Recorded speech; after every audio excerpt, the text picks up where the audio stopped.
Hello à tous et bienvenue dans le podcast À quel moment ? Je suis Cathy Coléon-Lénaud et j'accompagne depuis plus de 10 ans des entrepreneurs et salariés qui veulent trouver leur voie et franchir des caps professionnels. Ici, on parlera déclic, action et motivation. Mon objectif avec À quel moment est de vous inspirer en explorant les moments clés où l'on prend des décisions importantes dans notre vie. Si vous êtes entrepreneur, salarié ou tout simplement curieux et que vous êtes à la recherche d'exemples concrets pour vous inspirer, vous motiver et passer à l'action et vous dire c'est le moment pour moi d'agir, vous êtes au bon endroit. Bonne écoute et c'est parti pour l'épisode du jour. Salut à tous, je suis ravie de vous retrouver pour le nouvel épisode de À quel moment, le podcast qui va vous permettre d'avoir du déclic et d'avancer dans votre vie. Alors aujourd'hui, j'ai envie de faire une série d'épisodes sur le fameux syndrome de l'imposteur. Et vraiment, c'est à quel moment tu te poses les bonnes questions et comment savoir si tu souffres du syndrome de l'imposteur. Alors en fait, pourquoi j'ai eu cette idée-là de lancer ce thème ? Parce que lors d'une réunion de présentation avec Initiative Vallée du Rhône, qui est un groupe d'entrepreneurs et on soutient les créateurs d'entreprises, un entrepreneur aguerri, qui avait plus de 10 ans d'expérience, nous avoue qu'en fait, lui, il a eu le syndrome de l'imposteur pendant plus de 8 ans. Et en fait, il a dit que ça a toujours été un problème. Et en fait, je me suis dit, tiens, ça me donne une idée. Et je pense que c'est pas le seul, puisque j'ai plein de clients qui peuvent douter et se remettre en question et qui se sentent pas légitimes. Et c'est une vraie question et je pense que ça peut bloquer beaucoup de gens dans leur évolution professionnelle. Alors, ça peut toucher n'importe qui, ce syndrome de l'imposteur, que ce soit un salarié qui doute de sa place, que ce soit un manager qui pense ne pas mériter son poste ou un entrepreneur qui s'épuise à vouloir tout prouver tout le temps, à réussir, etc. Et ce sentiment de ne pas se sentir légitime, en fait, tu vas essayer de le compenser en bossant plus, en te formant plus, en faisant plus de détails, en donnant plus, comme si c'était ce qui allait faire ta valeur. Mais en fait, non, c'est pas le cas. Et ce que je te propose dans cet épisode, c'est d'arrêter de t'auto-saboter. Et puis, je vais te partager des clés pour déjà savoir si effectivement tu es dans le syndrome de l'imposteur et te donner des premières pistes sur comment le résoudre. Et je te proposerai donc 4 épisodes avec des exercices pratico-pratiques pour pouvoir travailler sur ce syndrome de l'imposteur. Alors on va pas se mentir, ça part pas tout seul, mais c'est justement en faisant ce diagnostic, en prenant conscience de ce qui pose problème pour toi, que tu vas pouvoir agir dessus. Alors le premier problème que j'ai envie de te donner, c'est que par exemple quand tu es dans le syndrome de l'imposteur, tu doutes même quand tu réussis. Tu penses que tes succès finalement ne sont pas vraiment des réussites, ne sont pas vraiment mérités, ou tu les expliques par la chance ou par un concours de circonstances ou autre chose, ou alors tu le minimises. Et en fait, c'est pas terrible parce que du coup, tu as bossé pour ça et tu te rends même plus compte finalement de ce que ça t'a coûté, ce que ça t'a demandé. Je te donne un exemple, un salarié qui va avoir une promotion et qui me dit franchement, c'est parce que mon chef m'aime bien. Non, c'est pas parce que ton chef t'aime bien qu'il t'a donné une promotion, t'inquiète pas, c'est parce que tu bosses, parce que t'es là, etc. Et tu l'as mérité ton job. Donc ça, c'est le premier point.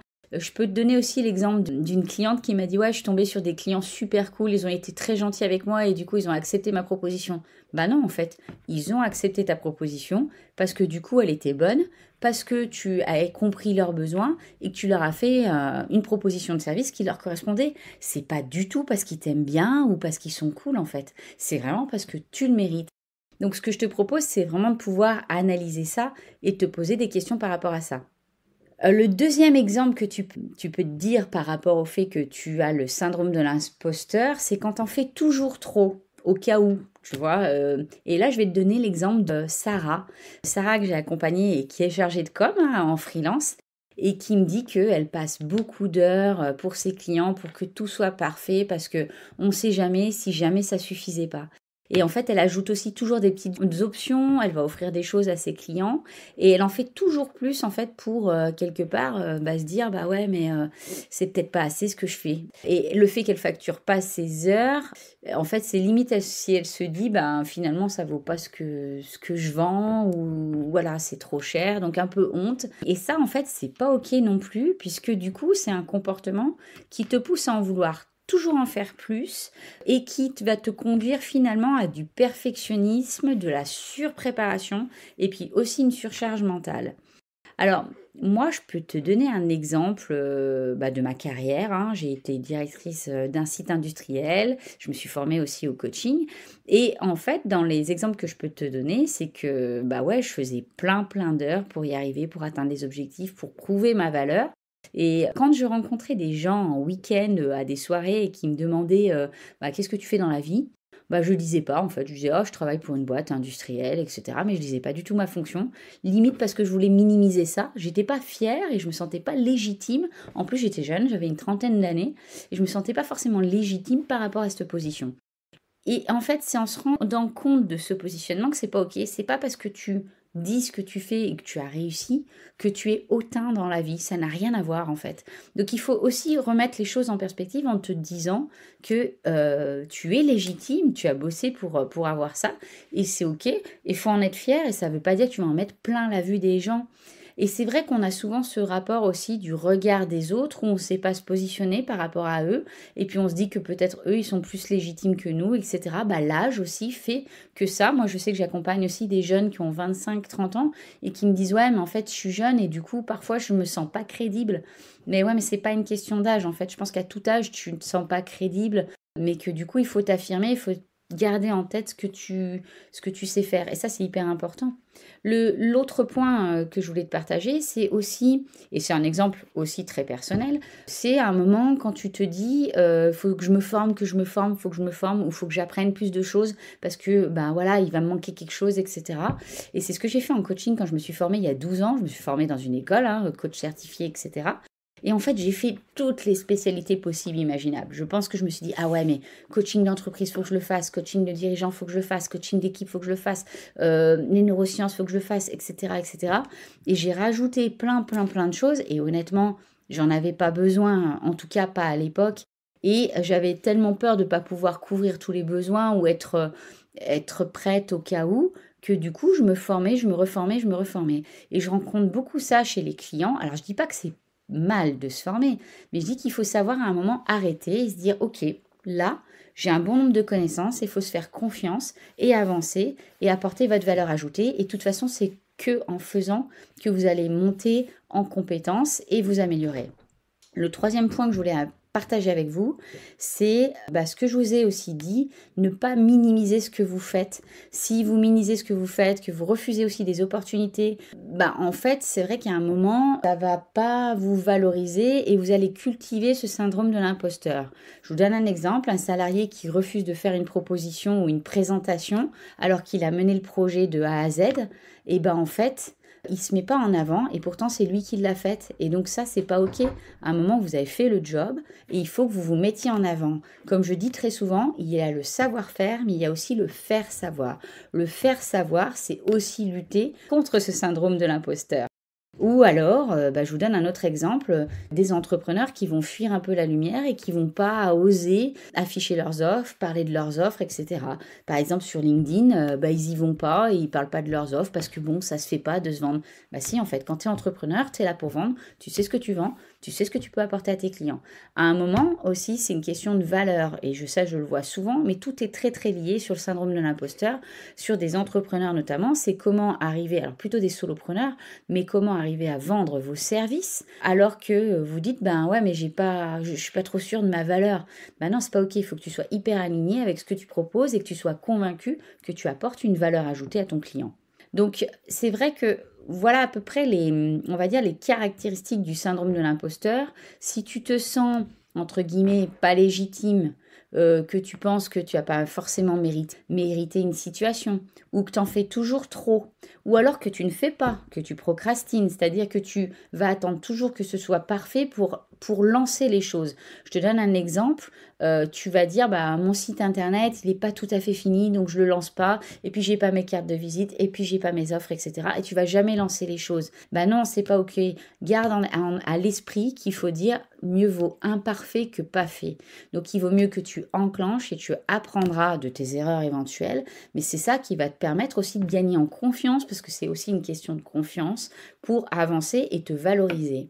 L'autre chose, c'est effectivement ne fuis pas la lumière, communique sur ta valeur, communique sur ce que tu fais, sans en faire trop, mais vraiment ce que tu as fait, notamment au sein d'un job, va te permettre de valoriser les choses. Je reprends aussi un autre exemple. Qui ne s'est pas déjà dit, punaise, mais cette idée, je l'avais, mais j'ai pas osé la dire. Et là, c'est pareil, en réunion, tu penses à un truc et puis tu n'oses pas le dire. Mais en fait, personne n'est plus bête qu'un autre, il faut oser. Si tu ne saisis pas les opportunités, il n'y a rien qui va se passer. Donc, ce que je peux te proposer comme exercice pour analyser un peu ça par rapport au syndrome de l'imposteur, le premier exercice, c'est plutôt d'arrêter de regarder ce qui ne va pas ou le côté négatif, mais de noter tes réussites. Tu notes 3 réussites de tes 3 derniers mois et tu te demandes pour chacune à quoi tu te l'es attribué. Et si tu écris « j'ai eu de la chance, j'ai bien été entourée » ou « c'était pas si dur », à chaque fois tu vas minimiser les choses, et bien là c'est qu'il y a un problème et effectivement c'est un premier signal que tu ressens le syndrome de l'imposteur. Puisque si tu comprends l'idée c'est vraiment de se dire en fait j'ai réussi ça, mais pourquoi j'ai réussi ça ? Et de te dire, en fait, j'ai travaillé, j'ai planifié, j'ai dégagé du temps, je me suis entourée d'une bonne équipe qui m'a permis d'avoir différentes compétences autour de moi, etc., etc. Et ça, c'est important. Il faut que tu reconnaisses tes réussites et que c'est aussi grâce à toi et de le valoriser. Le deuxième exercice, c'est le moment où tu t'es effacé. Tu peux lister 3 actions récentes ou 3 situations où tu t'es senti illégitime ou alors où tu as refusé une opportunité. Pose-toi cette question-là. Par exemple, tu t'es dit « Ah mince, mais j'aurais dû, en fait. » Et note pour chacune de ces 2 questions, soit tu t'es senti illégitime ou tu as refusé une opportunité, pose-toi la question « Est-ce que je me suis freinée moi-même ? Est-ce que j'ai agi par peur ?» Et là, dans ce cas-là, ça veut dire qu'il va y avoir un axe de travail et je vais te donner les axes de travail lors des prochains épisodes. Donc, sincèrement, le syndrome de l'imposteur, en fait, c'est pas une honte, c'est un frein invisible, ça c'est sûr. Tout le monde est touché par ça, que tu sois entrepreneur, manager, auto-entrepreneur, salarié. Tout le monde est touché et se dit « mais ça se trouve, je suis pas capable » ou « je vais pas y arriver » ou je suis pas assez légitime ». Et en fait, c'est souvent que ce syndrome, il va se cacher dans le doute ou alors dans l'excès de travail qui va te conduire au burn-out ou l'effacement. Ça peut être vraiment des choses très très différentes et que je vois, y compris en bilan de compétences, des gens qui ne se rendent pas compte de tout le chemin qu'ils n'ont pas couru. Et le voir, il faut te garder en tête que le voir, ce syndrome de l'imposteur, c'est déjà commencé à le désamorcer. Je t'encourage du coup à aller voir sur mon site internet où j'ai fait un premier article sur le syndrome de l'imposteur qui peut te donner des clés et écouter les 3 prochains épisodes qui vont t'aider à avoir des clés d'action pour travailler sur ce syndrome de l'imposteur. Et surtout, garde en toi que tu es au top. Et voilà, notre épisode touche à sa fin. S'il t'a inspiré, qu'il a provoqué un déclic en toi et surtout qu'il t'encourage à faire un premier pas, partage-le avec d'autres personnes qui pourraient être dans la même situation. Si tu l'as aimé, laisse un commentaire, like l'épisode et abonne-toi au podcast pour ne rien manquer. Tu peux également consulter mon site internet CCL Performance ou me suivre sur Instagram Cathy by CCL pour plus de ressources et de conseils pratiques pour tous ceux qui veulent passer à l'action. Les liens sont dans le descriptif. Et surtout, n'oublie pas, un simple petit pas peut tout changer. Alors vas-y, ose et fonce.